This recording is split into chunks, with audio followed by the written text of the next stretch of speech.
મહીસાગરના બાલાસિનોર તાલુકાના જેઠોલી ગામમાં સ્વાભિમાન પર્વ અંતર્ગત વૈજનાથ મહાદેવ મંદિરે શિવધૂન, શિવલિંગને અભિષેક તથા ભજન સંધ્યાનો કાર્યક્રમ આયોજિત કરવામાં આવ્યો હતો, જેમાં જિલ્લા ભાજપ પ્રમુખ દશરથભાઈ બારિયા, બાલાસિનોરના ધારાસભ્ય માનસી ચૌહાણ સહિત મોટી સંખ્યામાં શ્રદ્ધાળુઓ જોડાયા હતા।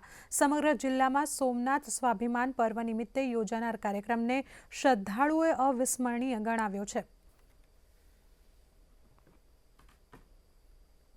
ગુજરાતની અંદર આ સ્વાભિમાન પર્વની ઉજવણી તારીખ 8, 9, 10, 11 અને 12 દરમિયાન થઈ રહી છે।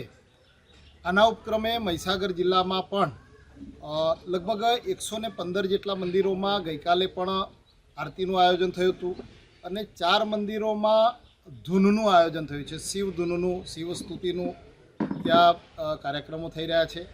હાલ પણ જેઠોલીમાં આ પણ પૌરાણિક મંદિર છે અહીંયા વૈજનાથ મહાદેવનું, અને ત્યાં ગ્રામજનો દ્વારા મારા મહામંત્રીશ્રી અને ધારાસભ્યશ્રી સૌના પ્રયત્નોથી અહીં પણ એક સુંદર કાર્યક્રમનું આયોજન થયેલું છે।